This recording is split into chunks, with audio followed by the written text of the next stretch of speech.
믿습니다. 아멘. 반갑습니다. 서로 인사 나누실까요?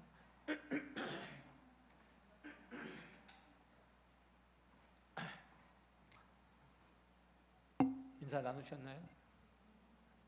네.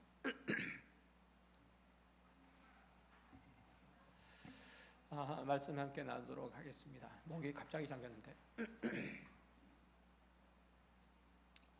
어떤 심리학자가 흥미로운 실험을 했대요. 사람들에게 두 가지 중에서 한 가지 선택을 하게 했는데, 첫 번째는 내 연봉이 5천이고 주변 모든 사람의 연봉도 똑같이 5천만 원인 세상, 그리고 두 번째는 내 연봉은 3천만 원이지만 주변 모든 사람의 연봉은 2천만 원인 그런 회사. 그러면 어느 쪽을 그 중에 선택하겠냐? 놀랍게도 상당수의 사람들이 두 번째를 선택했다는 거예요. 절대적으로 가난해지더라도 남들보다 위에 있고 싶다는 그 욕망이 그들의 선택 속에 작동을 한 거죠. 우리는 살면서 얼마나 많이 의식하든지 아니면 의식하지 못하든지 이런 말을 마음속으로 외치고 사는지 몰라요. 나는 저 사람과 달라. 나는 저 사람보다 훌륭해. 나는 저 사람보다 그래도 옳아.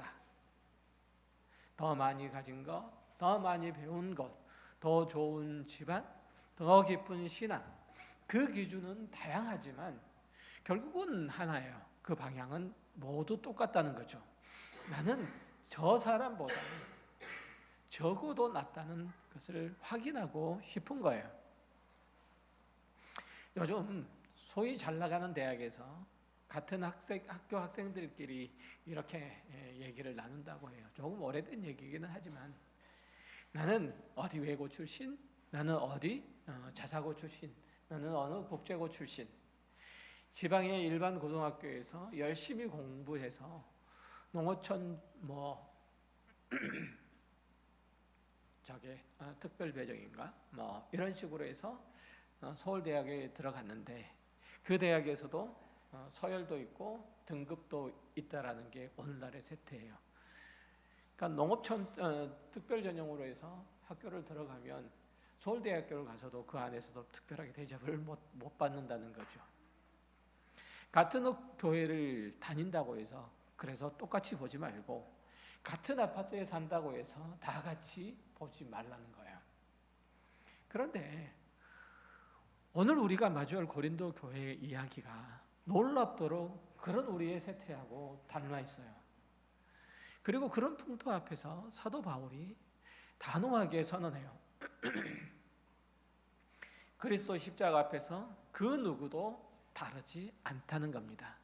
그리고 오늘 우리는 그 말씀 앞에 겸허하게 서서 그 말씀으로 우리의 삶을 비춰보고 우리의 신앙의 내용들, 그리고 우리의 마음의 태도들, 이런 것들을 비춰봐야 할 필요가 있다는 거죠.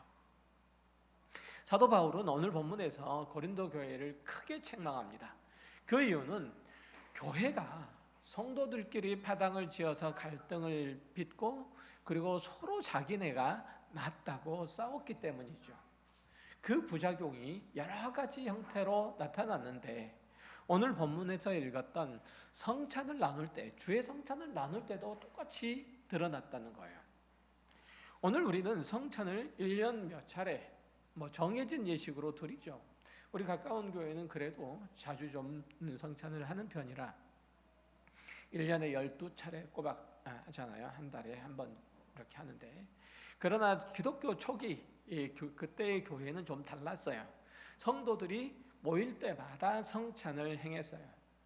그리고 그건 단순하게 예식의 행위로 드린 게 아니라, 오늘 우리가 성찬에 떡을 떼고 잔을 마실 때 요만한 떡 한 조각, 그리고 요만한 잔 하나 이렇게 예식으로 행했지만, 그때 당시에는 온전한 식사를 겸해서 드렸어요.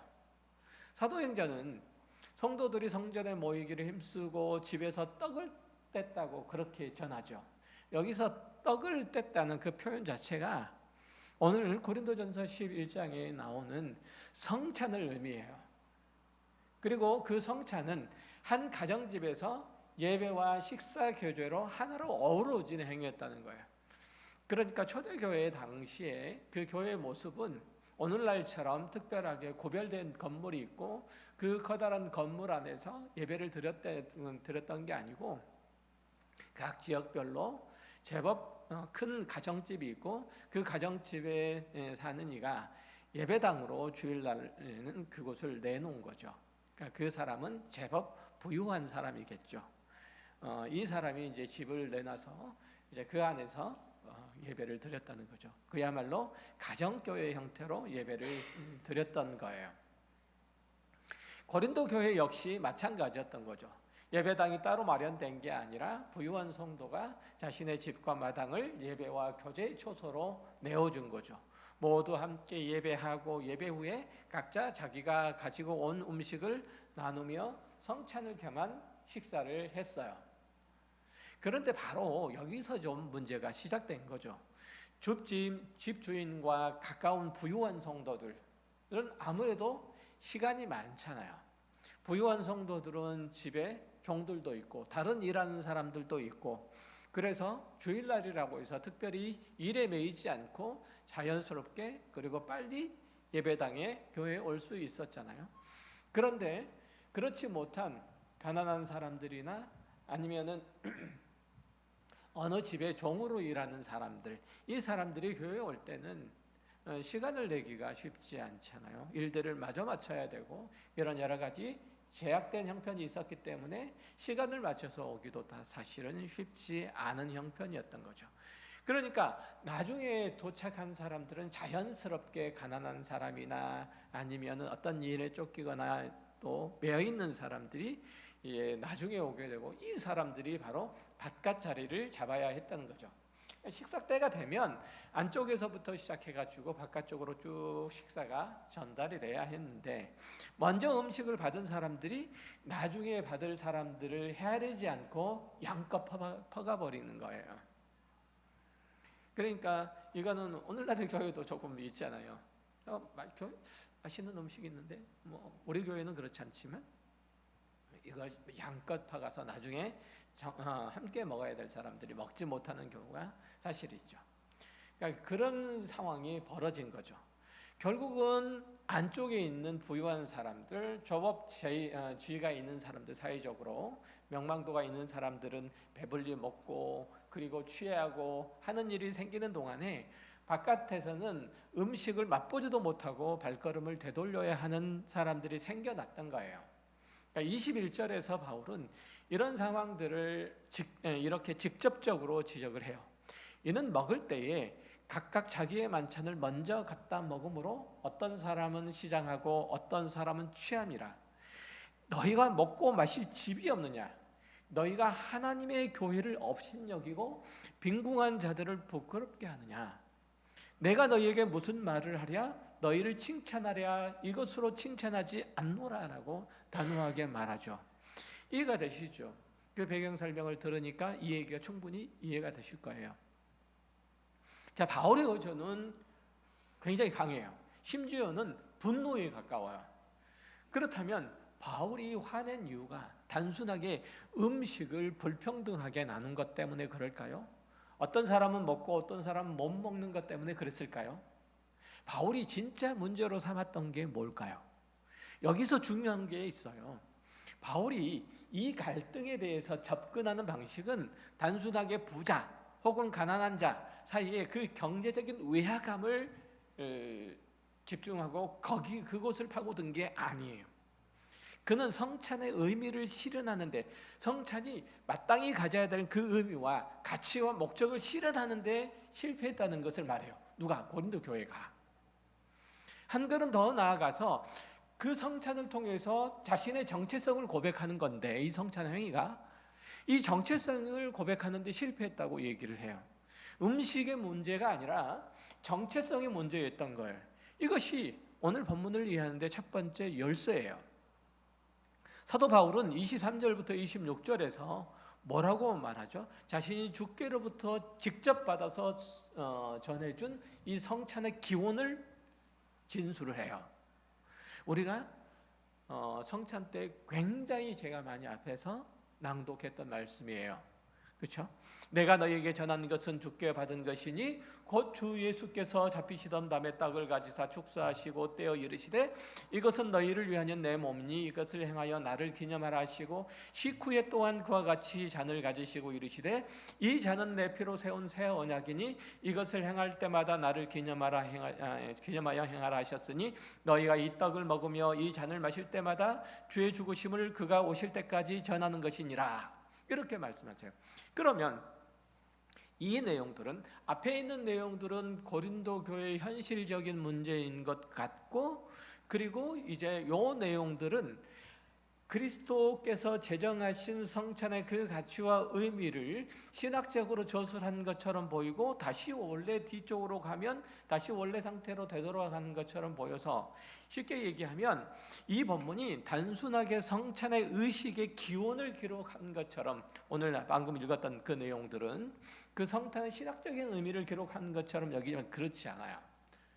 그렇지 않고 오히려 성찬의 세 가지 차원에 대해서 본질적인 내용들, 그러니까 의식적인 행위로서가 아니라 본질적으로 성찬이 뭐냐라고 하는 부분들을 다루고 있다는 점이에요. 이해되세요? 그러니까 이 내용들은 하나로 쭉 이어져서 자연스럽게 맺어지는 그 과정이지, 앞에 나오는 것을 하나의 그러니까 예를 들면 23절부터 시작해가지고 33절, 32절까지 이 말씀들은 성찬에 대한 도구마를 얘기하고 있는 게 아니에요. 제가 단어 선택을 좀 잘못했는데 어쨌든 달리 표현할 방법이 없어서 도구마라는 단어를 썼습니다. 어쨌든 나중에 그러니까 이 성찬에는 성찬이라고 하는 게 어떤 의미냐고 했을 때 첫 번째는 뭐냐면 성찬은 기념한다는 거예요. 그러니까 여기서 뭐라고 사도 바울이 얘기를 하죠? 주님께서 하신 말씀이처럼, 그러니까 이것으로 나를 기념하라라고 그렇게 말씀하시잖아요. 24절에 축사하시고 떼어 이르시되 이것은 너희를 위하는 내 몸이니 이것을 행하여 나를 기념하라라고 주님께서 말씀하셨다는 거예요. 이 기념하라는 것은 그 헬라어적 의미는 단순하게 회상하라는 의미가 아니에요. 과거의 사건을 현재 안으로 불러오는 행위예요. 다시 말해요, 기념하다는 것의 헬라어적 원어적인 의미는 과거의 사건을 현재로 끌어들이는 행위예요. 이게 기념이에요. 그러니까 십자가 사건, 즉 하나님의 아들이 인간의 죄를 대신해서 죽으신 그 사건을 오늘 지금 여기 이 자리에 실제하는 것으로 고백하는 그 행위예요. 그러니까 그 사건이 내 것으로 받는 거예요. 내 것으로. 이 성찬을 통해서. 그러니까 이 성찬을 통해서 우리는 뭘 보는 거죠? 이 자리에 성찬상이 차려져 있으면 이 성찬을 통해서 뭘 봐요? 우리는 예수 그리스도의 십자가의 그 현장을 보는 거예요. 그 십자가 현장을 보는 거예요. 당신의 몸을 찢으시고 피를 나누셔서 우리에게 허락하신 그 사랑과 구원의 은혜를 보는 거예요. 그 앞에서. 이게 성찬의 의미예요. 그러니까 이게 가볍거나 쉽지 않잖아요. 둘째 뭐냐면 성찬은 새 언약의 선포라는 거예요. 예수님께서 단을 드시면서 이 잔은 내 피로 세운 새 언약이니 라고 말씀하시잖아요. 구약의 언약이 짐승의 피로 세워졌다면 새 언약은 하나님의 아들의 피로 세워진 거예요. 이 언약은 특정한 민족이나 특정한 계층이나 특정한 신분을 위한 게 아니에요. 그 피를 믿는 모든 이에게 열려있는 언약이라는 거예요. 이 성찬은 그래서 특정한 사람만 먹는 게 아닌 거예요. 그런데 고린도 성도들은 어땠다고요? 특정한 사람만 먹었잖아요. 뒤에 있는 건 뒤에 있던 사람, 바깥들에 있는 사람들 이 성찬을 참여하지 못했던 거예요. 세 번째는 뭐냐면 이 성찬은 주님의 재림을 선포하는 행위예요. 26절에 보면 그가 오실 때까지 전하는 것이니라 라고 말씀하시잖아요. 성찬은 과거를 기억하는 동시에 미래를, 현재 안에 실제하는 예수 그리스도의 그 언약을 현재 안에 내가 경험하고 현재 속에서 경험하고 동시에 미래를 바라보는 행위예요. 우리는 이 성찬을 통해서 이 땅의 모든 구별과 차이가 사라질 그날을 하나님께서 그 영광의 나라를 이루실 그 날들을, 그 시간을 바라보는 거예요. 주님께서 완성하실 그 나라를 바라보면서 고백하는 행위예요. 그러니까 이 성찬을 참여하는 자는 하나님께서 우리들에게 베푸실 영원한 나라와 그 영광을 소망하며 꿈꾸며 그 성찬에 임하는 거예요. 그래서 이 성찬을 마실 때마다 우리는 하나님의 나라에서 새롭게 날 것을, 새롭게 난 것을 먹고 마시며 하나님을 기뻐하며 즐거워할 것을 미리 맛보는 것으로서 이 성찬을 행하는 거예요. 그런데 어떤 사람은 이 성찬을 행하고 어떤 사람은 이 성찬을 행하지 못한 거예요. 누가? 고린도교회 성도들이 늦게 왔으니까, 가난하니까, 소외됐으니까, 바깥들에 앉았으니까 이렇게 된 거예요. 자, 그러면 이 성찬의 신학적인 의미 자체가, 본질적인 의미 자체가 아주 분명해지잖아요. 예수님께서 십자가에 달리시기 전에 이 세상에는 부자도 있었고 빈자도 있었어요. 배운 자도 있었고 못 배운 자도 있었어요. 권세가 있는 자도 있었고 권세가 없는 자도 있었어요. 그러나 십자가 앞에 서자 그들 모두가 다 하나가 된 거예요. 모두 죄인이었고 모두 하나님의 진노 아래에 있었고 모두 스스로 자신이 저지른 죄를 극복할 수 있는 힘이 없던 자였단 말이죠. 모두 하나님 앞에서 할 말을 잃은 존재가 된 거죠. 그리고 하나님께서는 그 은혜로 차별이 없이 그리스도의 죽으심으로 그 모든 이들을 다 구원하신 거예요. 힘이 있는 자나 없는 자나, 권세가 있는 자나 없는 자나, 배운 자나 못 배운 자나, 많이 가진 자나 못 가진 자나, 건강한 자나 약한 자나 할 것 없이 모두 다 구원하셨다는 거예요. 부자가 더 쉽게 구원받은 것도 아니고 교육이 많이 받은 사람도 먼저 구원을 받은 게 아니에요. 오직 그리스도의 피 그 하나로 모두 다 구원을 얻었다는 거죠. 그렇다면 이 성찬의 식탁 앞에 모인 모든 사람은 하나같이 다 은혜로 구원받은 새 사람이고 그 십자가 아래서 형제 자매가 된 사람들이에요. 이 십자가 안에서 하나같이 은혜로 구원받은 새 사람, 이게 우리예요. 이 하나됨을 기념하는 자리에서 서로의 신분과 처지를 구별하고 누구는 배부르게 먹고 누구는 줄인 채 돌아간다는 것은 성찬의 정신을 정면으로 위배하는 거잖아요. 그렇죠. 그래서 지금 23절 이하에서 내가 전하는 것은 주께 받은 것이니 이러면서 성찬의 본질에 대해서, 성찬의 정신에 대해서 쭉 얘기를 하시는 거예요. 바울은 27절에서 이렇게 공부하죠. 그러므로 누구든지 주의 떡이나 잔을 합당치 않고 먹고 마시는 자는 주의 몸과 피를 범하는 죄가 있느니라. 이 말씀은 오랫동안 성찬 앞에서 개인의 죄를 점검하라 라는 그런 의미로 우리는 이해하고 있잖아요. 성찬 앞에 서면 자기 죄를 점검하고 얼마나 자기 죄가 잔혹한지, 자기 죄가 무거운지, 그리고 자기 하나님의 은혜 앞에서 겸손히 엎드릴 수밖에 없는지 그걸 점검하라는 의미로 이해했어요. 물론 자기를 살피는 것 중요하고 자기 죄에 대해서 통회하는 마음 중요해요. 굉장히 중요해요. 그러나 오늘 본문에서 사도 바울이 합당치 않게 먹고 마시는 것의 1차적인 의미는 뭐냐면 죄를 범한 사람이 이 자리에서 이 거룩한 성찬을 한다 이런 의미가 아니고 1차적인 의미는 고린도 교회의 구체적인 상황, 지금 제가 쭉 앞에서 설명했던 이 고린도 교회의 구체적인 상황, 즉 공동체를 분열시키고 형제를 멸시하면서 성찬에 참여하는 그 행위를 말하는 거예요. 그러니까 일반적인 죄의 행위에 대해서 지적하고 네가 거룩한 성찬 앞에서 죄를 범한 채로 이 성찬을 먹는다는 게 말이 되느냐 이런 얘기를 하고 있는 게 아니고, 이런 얘기를 하는 게 아니고 똑같이 하나님께서 그리스도 예수를 통해서 이루신 그 구원을 기념하는, 현재 실존하는 것을 경험하는 이 자리를 어떤 사람은 경험하고 어떤 사람을 경험하지 못하도록 하는 게 이게 말이 되느냐는 얘기예요. 이해되세요? 그러므로 주의 떡이나 누구든지 주의 떡이나 잔을 합당치 않게 먹고 마시는 자는 그러니까 앞에 있는 자들은, 뜰 안에 있는 자들은 바로 이런 자로 있었던 거예요. 주의 떡이나 잔을 합당치 않게 먹었다는 거예요. 그 정신에 합당치 않게. 이해되시죠? 그러니까 이것을 이해할 때 고린도 교회의 성찬을 행하는 그 모습을 좀 생각을 해보셔야 돼요. 제가 앞에 설명할 때 드렸던, 왜 이게 굉장히 중요한지 나중에 이해가 되실 거예요. 제가 왜 강조를 하는지.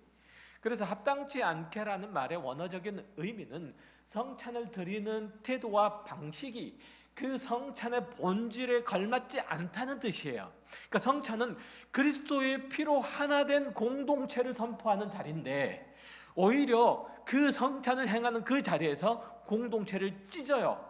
그리고 공동체가 차별이 돼요. 공동체가 나눠버리는 거예요. 어떤 사람은 부유하니까 많이 먹고, 어떤 사람은 가난하고 그리고 시간이 없어서 나중에 와서 먹지 못하고, 이렇게 돼버리는 거예요. 입이 다르잖아요. 그러면 그것이 바로 그의 주의 죽으심을 모독하는 그 행위라고 바울이 말하고 있는 거죠. 이게 1차적입니다.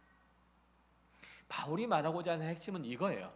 그리스도의 정체성은 오직 십자가에서 나온다는 거예요. 그리스도인은 자신이 지닌 지식이나 부나 힘이나 권력이나 뭐 이런 것들로 자신의 가치를 드러내는 존재가 아니라, 그러니까 자신이 먼저 올 수 있는 처지에 있다는 사실을 드러내는 존재가 아니고, 오직 예수 그리스도로만 자신의 가치를 말할 수 있는 자, 이게 그리스도인이에요.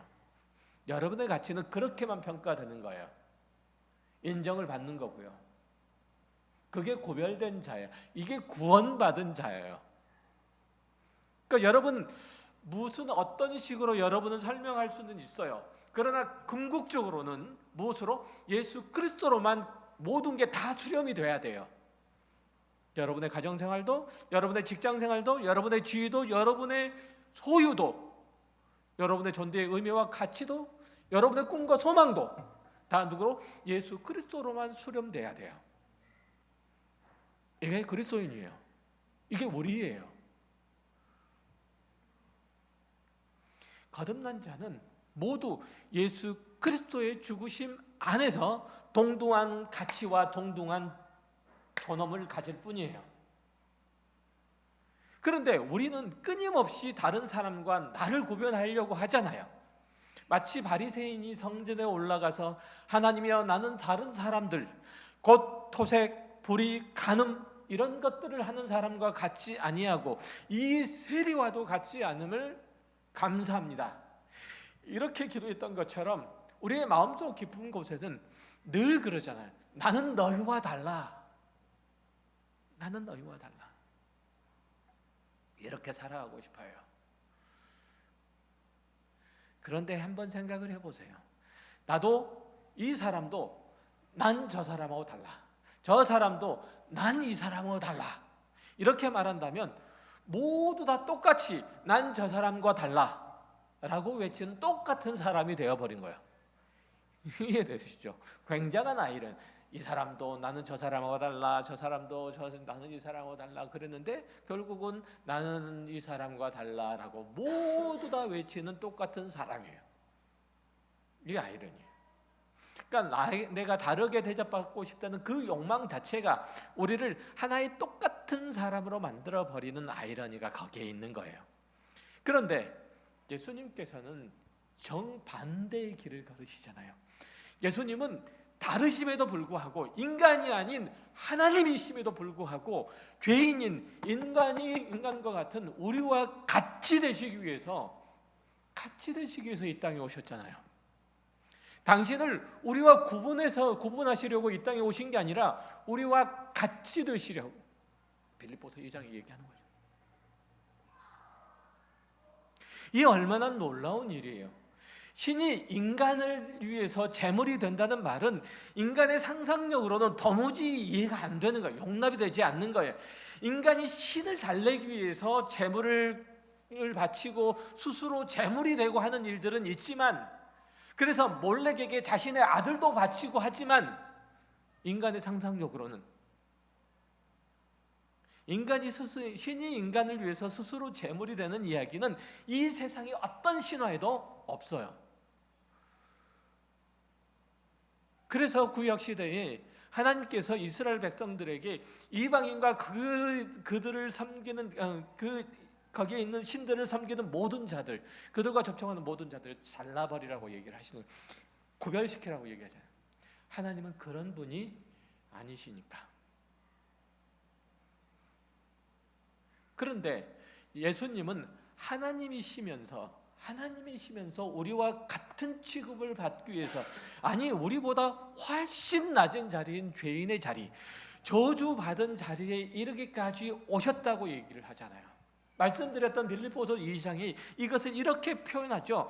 그는 근본 하나님의 본체시나 하나님과 동등됨을 취할 것으로 여기지 아니하시고 오히려 자기를 비워 종의 형체를 가지사 사람들과 같이 되셨고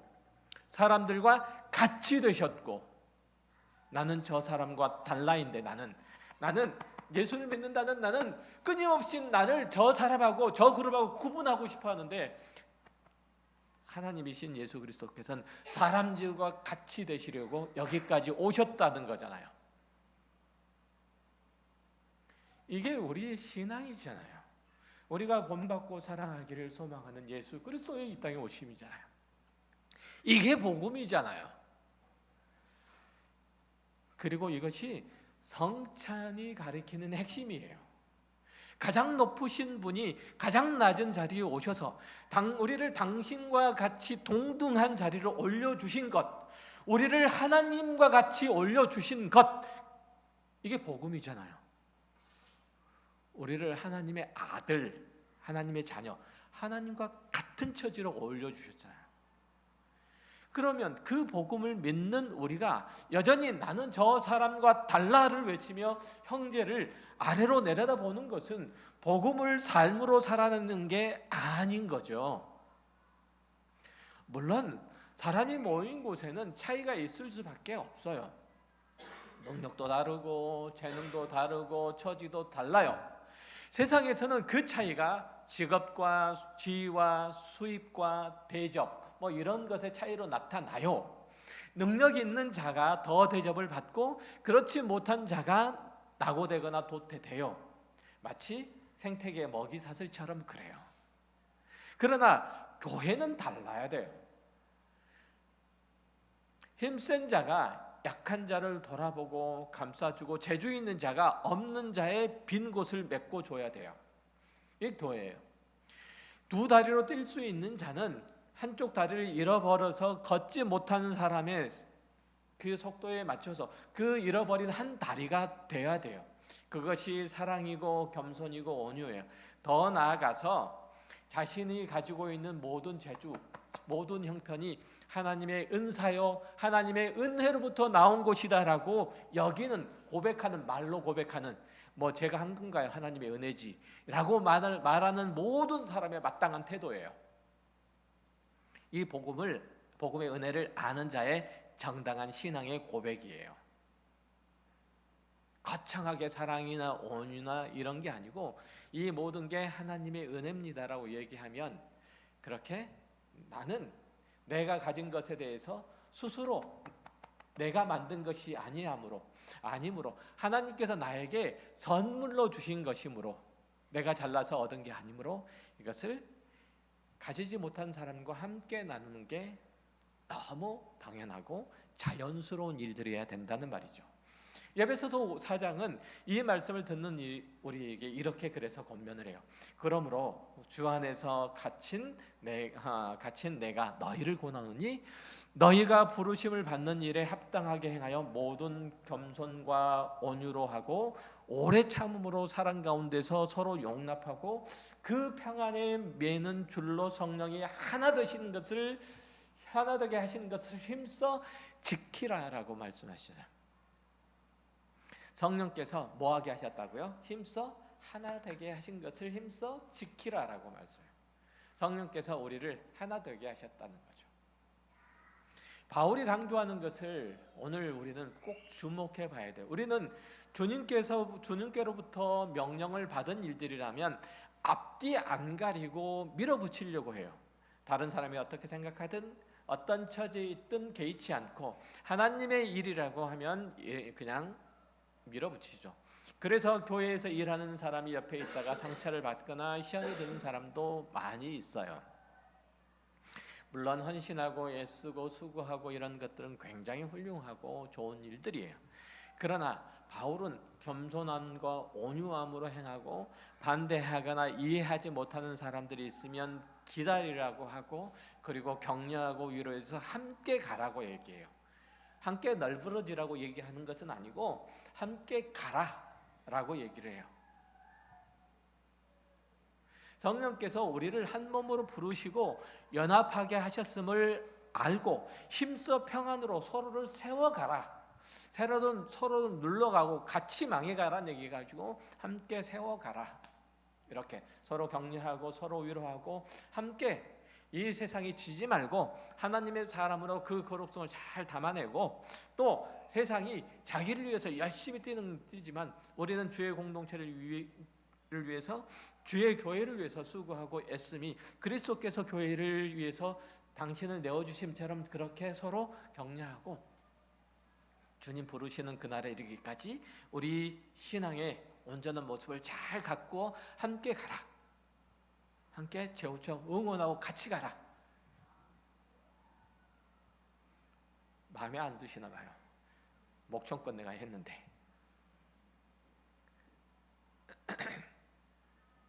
한국 사람들은 유독 빨리빨리 해치우고 그리고 그 결과를 보기를 원하죠. 그러나 성경이 요구하는 신앙의 목표, 그 내용은 사역적인 것이 아니라 일을 얼마나만큼 했느냐가 아니라 대부분 인격적인 것이어서 긴 시간이 걸려요. 우리의 모난 성격 하나를 다듬는 것도 사실은 굉장히 힘들잖아요. 이 새치혀 이거 하나 저거 제어하는 게 굉장히 힘들잖아요. 수십 년 걸리죠. 그죠? 거듭 실패하고 거듭 좌절하다가 그러면서 조금씩 나아지잖아요. 그리스도인의 하나됨도 마찬가지예요. 우리가 교회에서 일하는 것도 마찬가지예요. 그래서 뭘 하자는 거예요? 일을 해라고 하는 것이 아니라 그 일들을 통해서 서로 세워가라. 그 일의 결과물들, 훌륭한 성과를 함께 나누고 그 일들로 인해서 교회가 더욱 부여해지고 온전해지고 그 일들을 함께 도모하는 과정 속에서 그리스도의 성품을 배우고, 그러니까 식사를 함께 나누는 준비하는 것들 속에서 뭘 배워요? 서로 협력하고 서로 돕고 서로 눈치 보고 서로 마음 상하지 않도록 하고 그리고 온유한 마음으로 그 일들을 함께 하고 또 준비하지 못하는 모든 사람들과 함께 그 식탁을 함께 나누고 함께 감사하고 함께 기뻐하고 나는 이 일들에 참여해서 함께 식탁을 꾸미는 데 있어서 내 힘과 헌신을 한 게 얼마나 감사하냐. 이거는 나와 함께 식탁을 준비하지 못한 사람보다 나에게 있어서 훨씬 더 복된 일들이다. 왜냐하면 나는 무언가를 줄 수 있는 사람이 됐으니까. 형제 자매에게 기쁨과 만족을 줄 수 있는 사람이 됐으니 얼마나 감사하냐. 나 같은 자가. 이게 신앙생활을 하는 사람의, 교회에서 헌신하고 봉사하는 사람의 마음의 태도요, 신앙의 성품이어야 돼요. 그것을 위해서 애를 쓰고 일도 하는 거예요. 일 자체를 성공하려고 일을 하는 게 아니고 굉장히 중요한 의미죠. 그리스도인의 하나됨이 그래요. 그러니까 하루아침에 이루어지는 게 아니고 날마다 겸손과 온유함으로 서로를 용납하고 기다려주는 긴 여정들 속에서 만들어져요. 그래서 교회는 그렇게 가고 함께 가고 하는 일들을 계속하는 거예요. 영화관에 오는 것처럼 콘서트에 오는 것처럼 오늘 보고 말 사람들이 아니잖아요. 그렇죠? 그럴 사람들이 아니에요. 바울은 마지막으로 이렇게 결론을 줘요. 그런즉 내 형제들아 먹으러 모일 때 서로 기다리라. 만일 누구든지 시장하거든 집에서 좀 먹고 와. 먼저 좀 먹고 와. 이는 너희의 몸이 판단받는 모임이 되지 않게 하려 함이라. 배고프냐? 그럼 좀 먹고 와. 그러면 좀 기다릴 수 있잖아. 이러라는 거예요. 단순히 밥 먹을 때를 기다리는 자라는 그런 의미가 아니라 있는 자와 없는 자 사이에 보이지 않게 쌓아온 그 벽을 좀 무너뜨리려고 좀 노력을 하라는 얘기예요. 내 집을 내주고 음식을 가져온 것, 말씀드렸던 것처럼 귀한 섬김이에요. 그러나 그 섬김이 하나됨을 해치는 형태로 이루어진다면 그건 진정한 섬김이 아니잖아요. 그 섬김이 오히려 차별을 드러내는 그 도구가 될 수 있기 때문에. 그런데 딱 고린도 교회가 그 꼴이잖아요. 그 가져온 거 좋아요. 함께 나눌 수 있는 거 좋아요. 근데 지네들끼리면 곤란하지. 그렇죠? 오늘 우리는 고린도 교회 성찬의 문제를 통해서 그리스도인의 공동체가 무엇이어야 되는지를 함께 봤어요. 사도 바울의 가르침의 핵심은 부자는 어떻게 해야 되고 가난한 자는 어떻게 하라, 뭐 이런 게 아니에요. 그리스도의 십자가로 구원을 얻은 모든 이가 그의 죽으심으로 말미암아 새 생명을 얻은 자임을 기억하라는 얘기예요. 그리스도께서 사람과 같이 되시려고 이 땅에 오셨고 자신의 모든 것들을 다 내어주셨음을 기억하라. 그걸 먹고 마시는 우리예요. 그걸 먹고 마시는 우리. 응? 그걸 먹고 마시는 우리예요. 적어도 한 달에 한 번씩은. 교회는 한 마음과 한 몸이라는 인식을 가져야 돼요. 그것도 그리스도의 마음이고 그리스도의 몸이에요. 성도는 그리스도의 죽으심으로 생겨난 자들이고 그에게 접붙임을 입은 사람들이에요. 따라서 그분이 겸손하고 온유한 모습으로 이 땅을 사셨고 남의 집을 대신 지셨던 것처럼 우리도 어떤 일에서 있든지 사랑과 자비로운 마음으로 하고 참고 용납하고 기다리고 섬겨야 하는 거예요. 우리 같은 자들을 위해서 죽으셨잖아요. 여러분이 저 사람 도무지 안 되겠어, 그 사람을 위해서 죽으셨단 말이에요. 예수는. 오늘 이 자리를 떠나면서 각자의 마음에 이 한 가지 질문을 좀 품고 가셨으면 좋겠어요. 나는 내 옆에 있는 사람을 나와 동등한 형제 자매요 그리스도의 피를 나눈 혈육으로 보고 있는가? 한번 옆에를 좀 보세요. 별로 사람 숫자도 많지 않으니까 쭉 한번 보세요. 네, 그리스도의 피를 나눈 혈육으로 내가 이 사람들을 생각하고 있는가? 내가 하나님의 은혜를 필요한 사람이듯이 저 사람도 그래요. 내가 그리스도의 십자가를 필요로 한 것처럼 저 사람도 그래요. 이렇게 이해한다면 그 누구도 귀하지 않은 사람이 없을 거예요. 나는 저 사람과 달라, 이렇게 외치면서 자기를 높이는 게 아니라 나도 저 사람도 똑같이 은혜로 구원받은 자임을 고백하면서 서로 품어 안는 것, 그것이 성찬이 우리에게 요구하는 삶이에요. 그것이 복음이 우리에게 요구하는 삶이에요. 그러면 오늘 본문에서 23절부터 시작해서 33절까지 말씀하신 그 내용이 뭔지 충분히 이해하실 수 있을 거예요. 특별한 얘기를 하고 있는 게 아니에요. 도그마를 얘기하고 있는 게 아니라 우리의 삶의 실제를 얘기하는 거예요. 교회와 성도가 가장 먼저 지켜나가야 될 것, 그게 뭐죠? 하나됨이에요. 하나됨. 그 하나됨은 우리가 서로 비슷해져서 이루는 게 아니에요. 다 달라요. 그리고 그 다름을 서로 인정해야 돼요. 그래서 그 다름으로 남이 모자란 것, 남이 가지고 있지 않는 그것 때문에 다름이잖아요. 그걸 채워주는 거예요. 이게 다름의 목적이에요. 우리 모두가 그리스도 앞에서 그렇게 동등한 죄인이었고 동등한 은혜로 구원받은 자임을 고백할 때, 그때 비로소 우리의 하나됨은 이루어지는 거예요.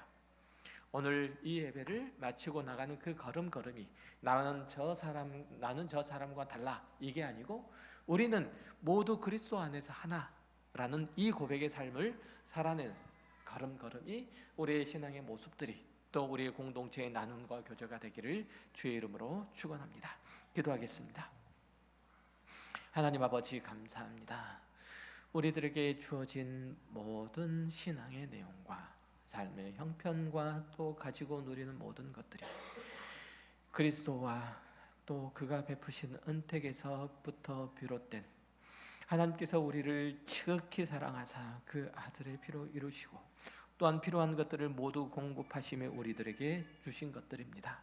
하나님, 이 사실 안에서 우리의 인생과 우리의 신앙의 내용과 그리고 우리가 가지고 있는 모든 은사를 바라볼 수 있도록 해주시고, 그로 말미암아 그리스도께서 사람의 모양으로 함께 하셨던 그 겸비가 우리 안에도 있게 하여 주옵소서. 그래서 그리스도께서 자신을 우리 같은 이들을 위해 내어주심처럼 기꺼이 우리도 형제와 자매를 위해서 자신의 수고와 헌신과 애씀을 다하는 복된 하나님의 권속으로서 우리 가까운 교회 온 성도들 되게 하여 주옵소서. 그래서 우리가 주님 오시는 그날에, 주님께서 영원한 나라를 이루실 그날에 함께 잔치의 식탁을 나누어 기뻐하는 그 날들을 꼭 우리 가까운 교회 온 성도들이 맞이하며, 그 날들에 이 땅에서의 수고와 헌신들을 또 기념하고 또 그때 기억하며 서로를 얼싸안고 춤을 춘 복된 하나님의 영광의 나라를 맛보는 모두도 다 되게 하여 주옵소서. 귀한 말씀을 통해서 그리스도의 공동체가 어떤 모습이어야 하는지, 주님 어떤 신앙의 삶의 본질을 품어내야 되는지 가르쳐 주심을 감사드립니다. 예수 그리스도의 이름으로 기도했습니다.